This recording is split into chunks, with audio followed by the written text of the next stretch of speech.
আলু পরোটা বানাতে গেলে কী কী লাগে সবার আগে দেখে নিন। আলুটাকে কেটে নেব।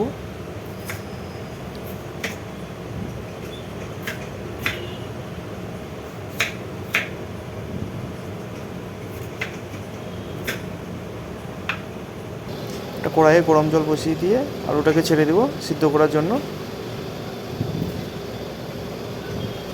ঢাকনা লাগিয়ে দেবো, এবার ছেড়ে দেবো। তারপর এদিকে ময়দাগুলো মেখে নেব। আমি হাফ কেজি ময়দা নিয়েছি।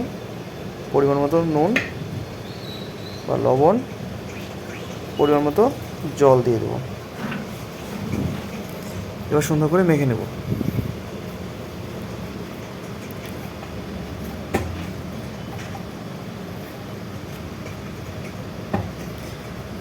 মাখা হয়ে গেলে কিছুক্ষণের জন্য রেখে দেবো। এবার সেই সিদ্ধ করে আলুটা নিয়ে নেব,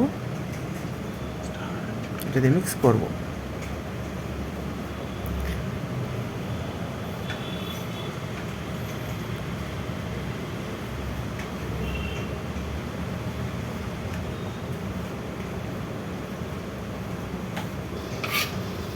পেঁয়াজগুলোকে সুন্দর করে কেটে নেব।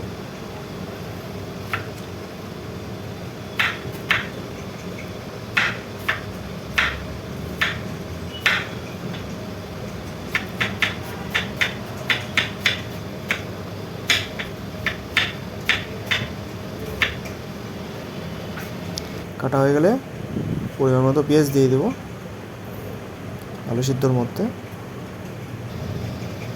নিয়ে নেবো লঙ্কাগুলো সুন্দর করে কেটে নেব। লঙ্কা, পরিমাণ মতো লবণ, জিরা গুঁড়ো, গরম মশলা গুঁড়ো, কাশ্মীরি লঙ্কা, হলুদ, একটু তেল, সুন্দর করে মেখে নেব।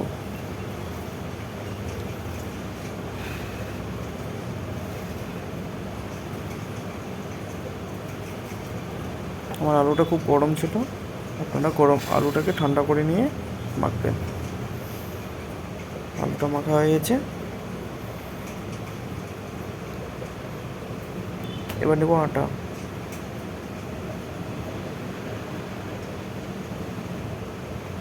মাপ মতো কেটে নেব।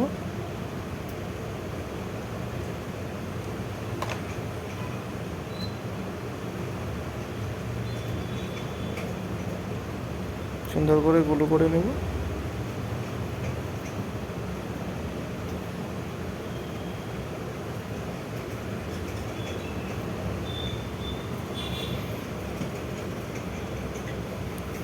এবার আলু রাখার জন্য জায়গা করে নেব, আলুটাকে ভিতরে পোড়ানোর জন্য।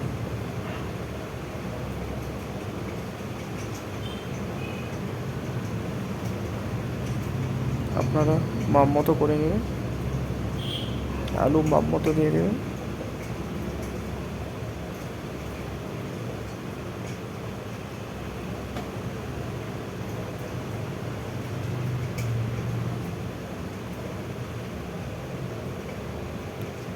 আমার একটু আলু বেশি হয়ে গেছে, আটা কম হয়ে গেছে। শুধু ময়দা দিয়ে বানিয়েছি বলে একটু পাতলা হয়ে গেছে, নরম হয়ে গেছে বেশি। তেল দিয়ে সুন্দর করে পলে নেবো। এবার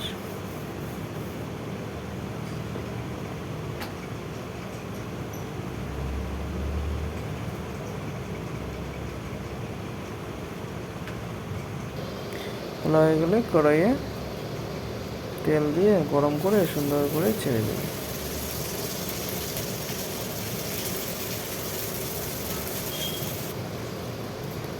ব্যাস, একদিকে হয়ে গেলে এবার উল্টে নেব। উল্টে নিয়ে সুন্দর করে ভেজে নেবেন। সুন্দর করে ভেজে নেব। আমার তৈরি হয়ে গেছে, এবার টেস্ট করে দেখবো কীরকম হয়েছে। অনেক সুন্দর, আপনারাও ট্রাই করবেন, একবার হলো বানিয়ে খাবেন। অনেক সুন্দর রেসিপি, সত্যি অনেক সুন্দর হয়েছে।